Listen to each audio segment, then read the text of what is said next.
Bueno chicos, bienvenidos a este primer video de este canal llamado Porque se me antojó. Un espacio donde la historia, la cultura, la ciencia y la opinión crítica existen, pero hay que tomarlo con respeto. Yo soy Emanuel Aguilar. En este canal creemos que el conocimiento no solo es para especialistas, es para todos. ¿Y por qué se llama Porque se me antojó? Porque aquí hablamos de esos temas que se nos antoja investigar, de esas cosas que se nos antoja saber. Es a partir del gusto del querer saber. Entonces, espero que sean bienvenidos a este canal.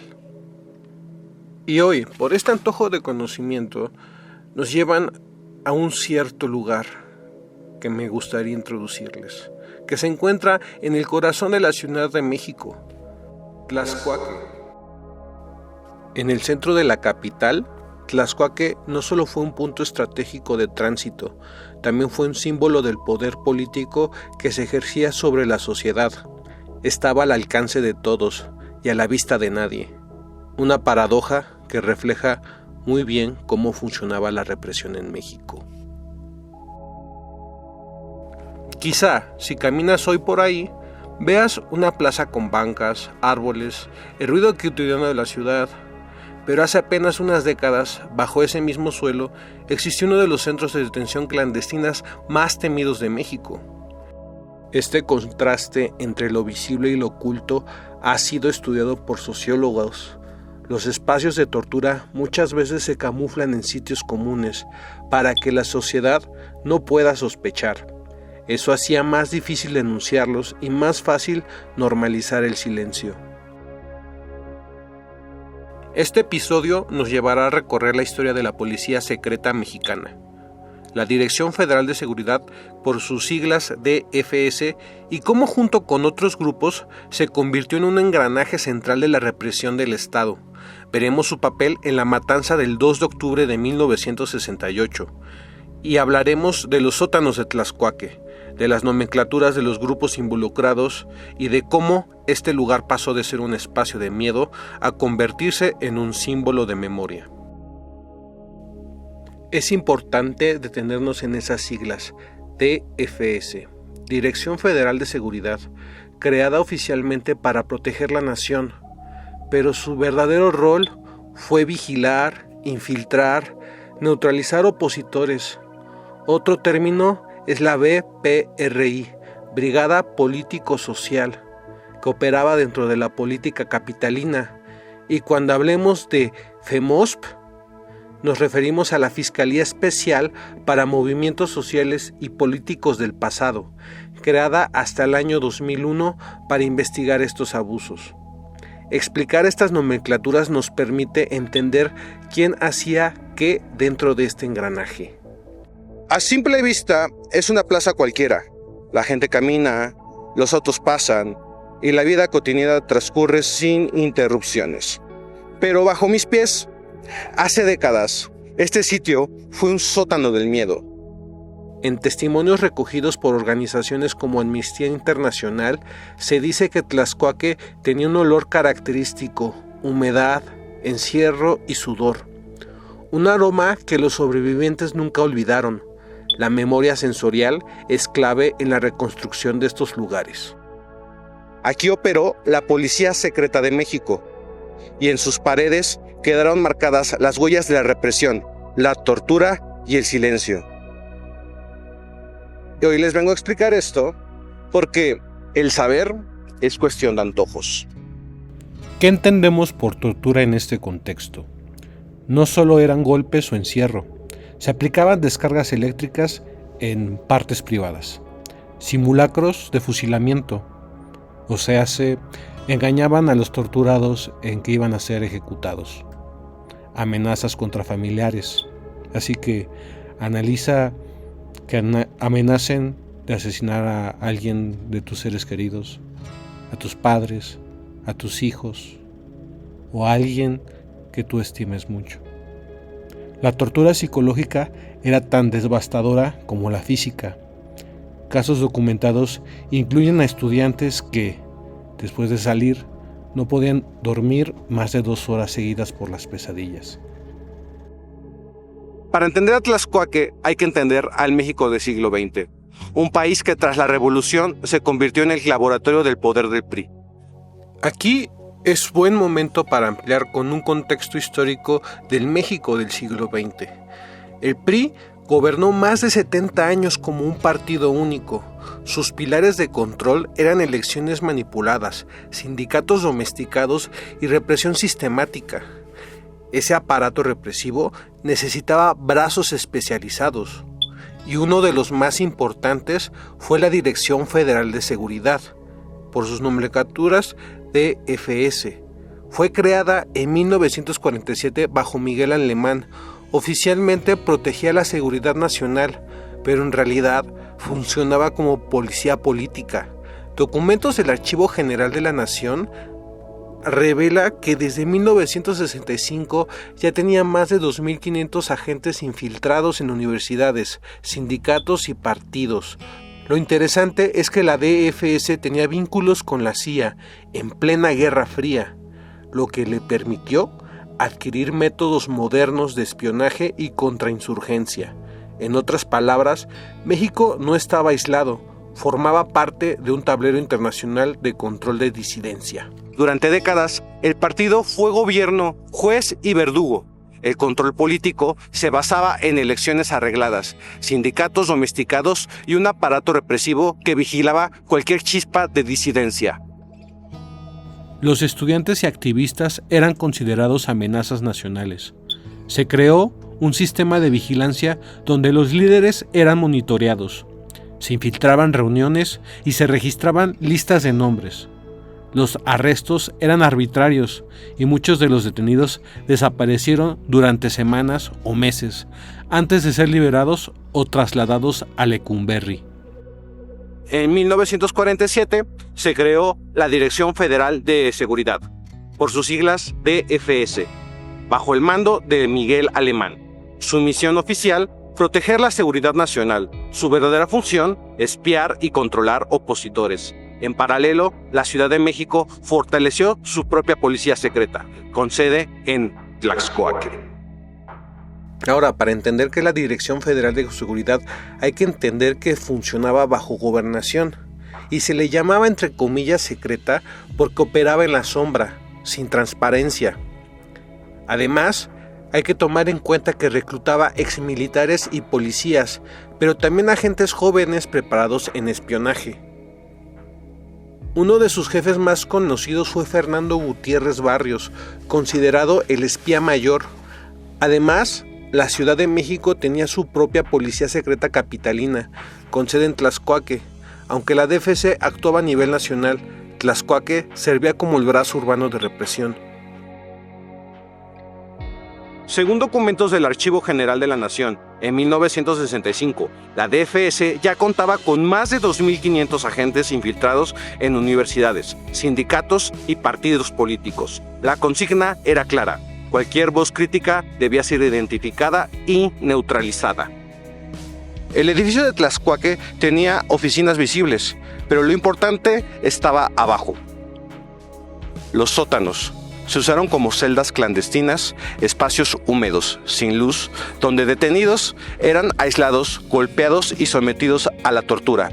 La CNDH, en su informe de 1993, lo describió sin rodeos. Los sótanos de Tlaxcuaque funcionaron como un verdadero centro de reclusión clandestino, donde las personas eran interrogadas y sometidas a tratos crueles e inhumanos.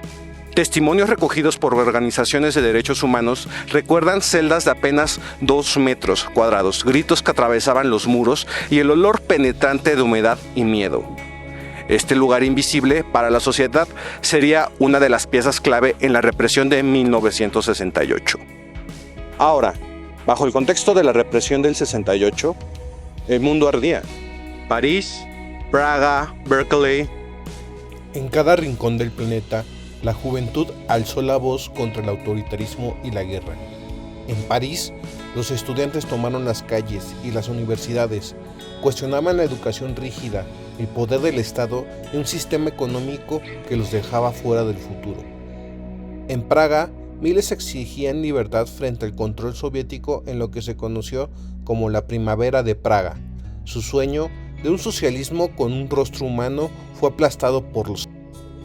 En Berkeley y otras ciudades de Estados Unidos, las protestas estudiantiles crecían contra la guerra de Vietnam, el racismo y la censura. Era una generación que no quería heredar el silencio de sus padres.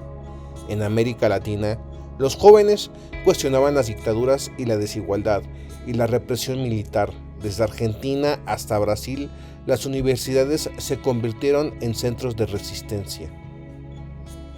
El 68 fue una ola mundial, una época donde los estudiantes no solo pedían reformas, exigían dignidad, libertad y verdad. En México, la chispa fue un enfrentamiento estudiantil reprimido con brutalidad en julio. Los jóvenes respondieron con organización. El Consejo Nacional de Huelga surgió como voz colectiva. Díaz Ordaz veía a los estudiantes como un desafío a su autoridad. Para él, no eran ciudadanos protestando, eran subversivos, que ponían en riesgo la estabilidad nacional en plena antesala de los Juegos Olímpicos. El AGN conserva partes informativas, diarios de la DFS del presidente. Hoy se reunieron 300 estudiantes en filosofía. Fulano de tal encabezó la marcha. Se distribuyeron 2,000 volantes. La vigilancia era total. ¿Y dónde terminaban muchos de esos jóvenes detenidos en marchas previas al 2 de octubre? Exacto, en Tlaxcoaque. Allí se les interrogaba, se les golpeaba y se les buscaba quebrar antes de ser enviados a Lecumberri. Es necesario hacer un espacio aquí para tomar en cuenta algunas de las historias de las torturas que sucedieron dentro de las paredes de Tlaxcoaque. Una de ellas es de Consuelo Solís, la viuda de Genaro Vázquez. Consuelo Solís, esposa del líder guerrillero Genaro Vázquez Rojas, fue detenida junto a sus hijos de 9 y 10 años y llevada a Tlaxcoaque.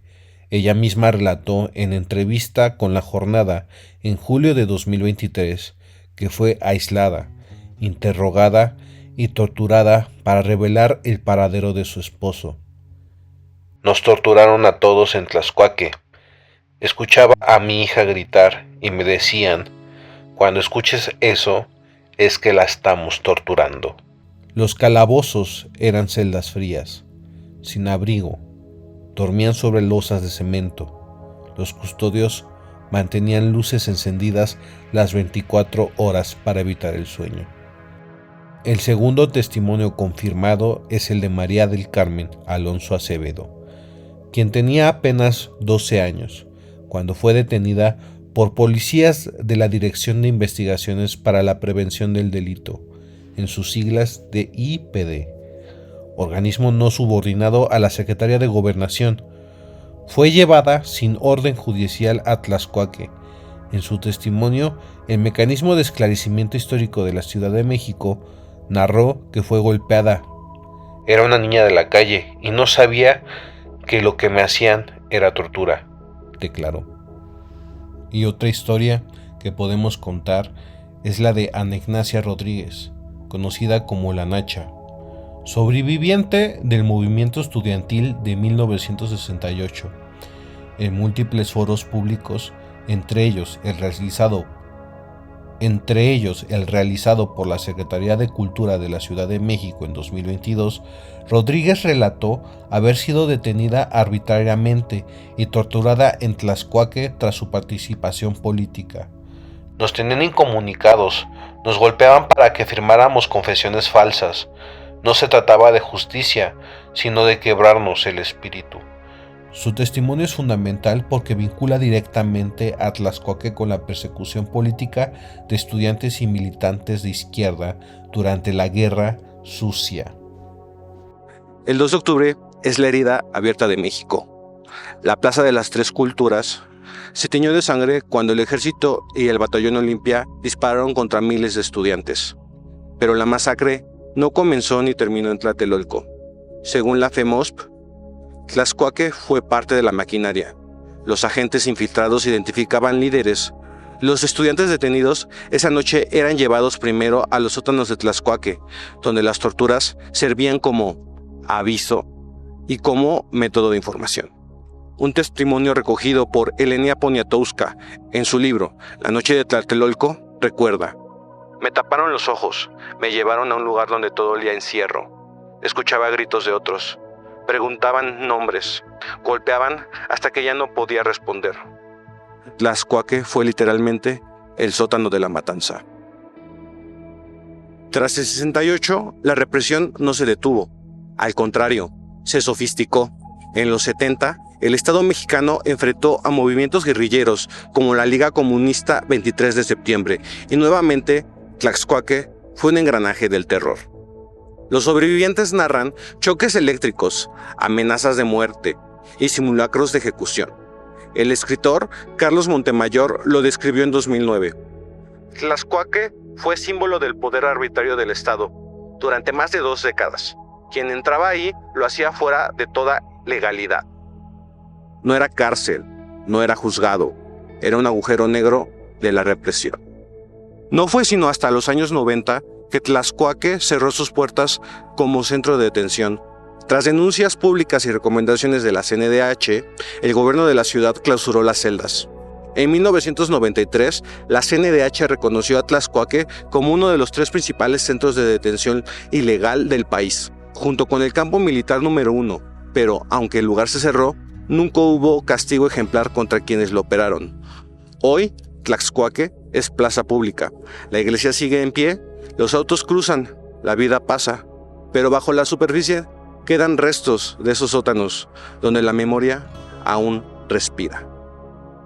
Y para cerrar esta conclusión, pues he contado esta historia de Tlaxcuaque por el simple hecho de que se me antojó.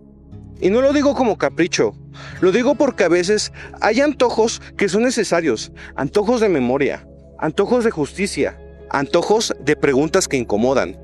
La historia de Tlaxcuaque no se cuenta en los folletos turísticos ni en los recorridos escolares, pero está aquí, esperando a ser recordada, porque solo conociéndola podemos entender lo frágil que puede ser la libertad.